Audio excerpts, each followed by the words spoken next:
Assalamu alaikum students. Hopefully all of you are well and doing good these days. So our today's topic is causes and consequences of the decline of the Mughal Empire.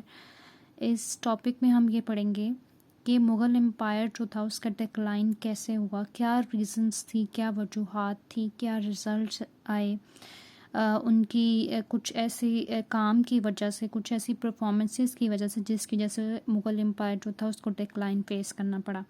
तो हम पहले इसका background थोड़ा सा discuss करेंगे और उसके बाद फिर हम मेन कॉजेज़ एंड कॉन्सिक्वेंसेस की तरफ जाएंगे, क्योंकि इन कॉजेज़ से ही हमें पता चलेगा कि ये बेसिकली डिक्लाइन क्यों हुआ। लेकिन कॉजेज़ से पहले हमें बैकग्राउंड को देखना पड़ेगा, क्योंकि कोई भी डिक्लाइन जो है या डाउनफॉल जो है वो अचानक से शुरू नहीं होता, उसको थोड़ा टाइम लगता है। With the passage of time जब नंबर ऑफ़ रीजंस हो जाती हैं तो फिर डिक्लाइन जो है वो शुरू हो जाता है, जब उन रीजंस पर, उन कॉजेज़ पर जो है वो ओवरकम उनको करने की कोशिश नहीं की जाती, तो फिर डिक्लाइन या डाउनफॉल जो है वो शुरू हो जाता है। जैसे अभी आप पाकिस्तान की सिचुएशन देख रहे हैं, तो पाकिस्तान के अंदर जो इस वक्त प्रॉब्लम्स और इश्यूज़ बहुत ज़्यादा पीक पर हैं, वो क्यों हैं कि वो with the passage of time वो ग्रो किया। हम ये नहीं कह सकते कि वो अब्रप्टली आए हैं या सडनली ये सारा कुछ हुआ है, नो।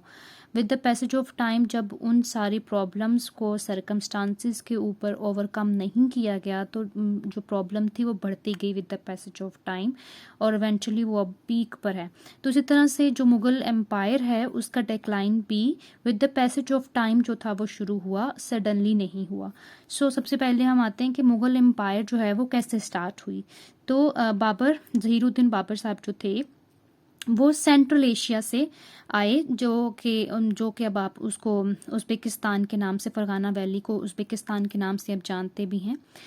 तो वो एक नेचुरल लवर इंसान थे, उनको फ़ितरत या कुदरत से बहुत प्यार था, मोहब्बत थी।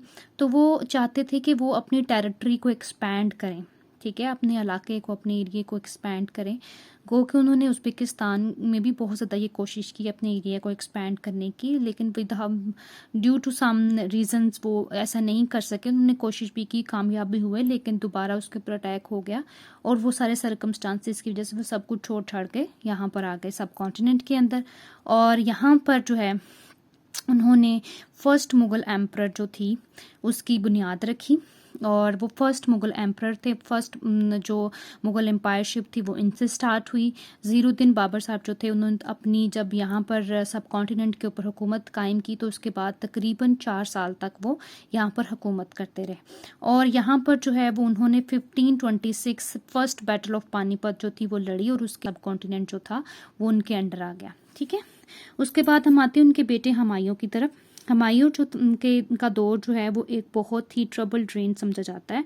1530 में ये स्टार्ट हुआ, जब बाबर साहब जो थे उनकी डेथ हो गई, तो उनके बाद जो है उनके बेटा हुमायूं आया, और हुमायूं को उसके अपने ही एक सिपह सलार शेर शाह सूरी जो था उसने डिफीट किया। और हम गो के हुमायूं चुप करके नहीं बैठा, उसने भी उसके खिलाफ बहुत ज़्यादा लड़ने की कोशिश की, लेकिन हुआ ये कि वो उसका मुकाबला अच्छे तरीके से नहीं कर सका। और ना सिर्फ उसके अपने ये जो एक गवर्नर था, किसी एक गवर्नर था और सिपह सलार भी था, इसने भी एक तो इसको जो है वो डिफीट किया और इसको अपोज किया। इसी तरह से इसके हुमायूं के जो अपने भाई थे, जिनसे वो एक्सपेक्ट नहीं कर रहा था कि वो भी उसको अपोज करेंगे, इनकी भी अपोजिशन की वजह से भी हुमायूं को जो है वो एक ट्रबल ड्रेन समझा जाता है। गो के वो बाद में काफ़ी अर्सा के बाद अपने इलाके को, जो इलाका उसके बाप की तरफ से उसको इनहेरिटेंस में मिला था, उसको रिस्टोर करने में कामयाब हो गया, लेकिन वो ज़्यादा अरसा तक उसके बाद ज़िंदा नहीं रह सका और अपने ही लाइब्रेरी में वो सीढ़ियों से गिरकर उसकी मौत वाक़या हो गई।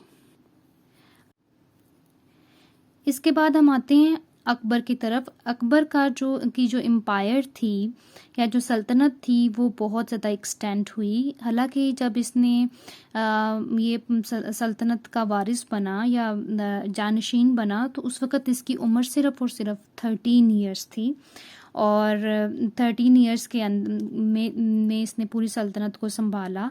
और ये वो दौर था, यानी अकबर का वो दौर था जब एम्पायर जो थी, मुग़ल एम्पायर बहुत फ्लरिश की, बहुत ज़्यादा एक्सटेंड हुई। जहाँ जहाँ पर भी इसने हमला किया तो वो इलाके इसके कब्ज़े में आ गए और वो मुग़ल एम्पायर के अंडर आ गए, ठीक है। और इसने दीन इलाही इंट्रोड्यूस करवाया 1581 में, लेकिन ये दीन इलाही जो मज़हब इसने इंट्रोड्यूस करवाया था वो इसकी वफ़ात के फ़ौरन बाद ही उसकी वो ख़त्म हो गया। और तकरीबन 50 साल तक इसने हुकूमत की। फिर हम आते हैं जहांगीर की तरफ।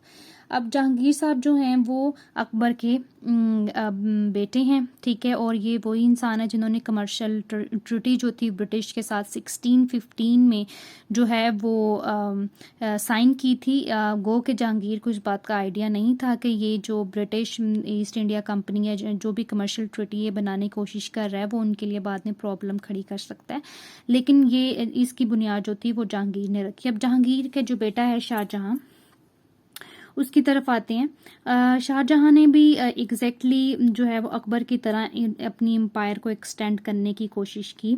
वो इतना ज़्यादा तो कामयाब नहीं हो सका, लेकिन उसने जो पर्शियंस के ख़िलाफ़ जो कैंपेन चलाई और इसके अलावा पोर्चुगीज़ जो थे उनको डिफ़ीट किया। लेकिन इसकी जो जंग थी वो सिर्फ़ और सिर्फ कॉस्टली हमें पड़ी, यानी मुग़ल एम्पायर को पड़ी, और इनफेक्टिव रही। मतलब इतनी ज़्यादा ये एक्सटेंशन जो अपनी एम्पायर के अंदर चाहता था वो नहीं हो सकी। इसके अंदर लोगों की जानों का ज़िया और मालो दौलत का ज़िया बहुत ज़्यादा हुआ और वो कामयाबी हासिल नहीं हो सकी जो एक कामयाबी वो चाहता था। अब ये जो शाहजहां है इसके 4 बेटे आगे आते हैं।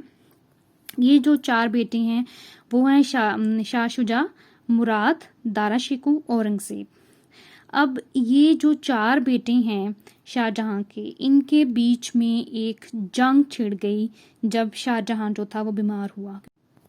ये चाहते थे कि किसी तरह से उनकी हुकूमत जो है वो शुरू हो। तो अब ये चारों के चारों आपस में इन्होंने जो है वो लड़ाई शुरू कर दी, जिसे हम ये भी कह सकते हैं जोसल फॉर पावर, ठीक है। यानी पावर लेने के लिए ये आपस में जो है वो उलझ गए और आपस में ही एक दूसरे को मारना धाड़ना इन्होंने शुरू कर दिया। इवन दो के जो शाहजहां जो शाह शुजा था और मुराद, इन्होंने तो अपने नाम तक कॉइन्स के ऊपर स्टक करवा लिए थे, सिर्फ और सिर्फ ये साबित करने के लिए कि वो जो हैं वो नेक्स्ट जानशीन है। अब दारा शिकोह जो था वो शाहजहां ये चाहता था कि दारा शिकोह जो है वो इधर उसके बाद वो जो है वो एम्पर बने या शहजादा बने या जानशीन बने, वो उसका ये ख्याल था कि मैं इसको बनाऊंगा।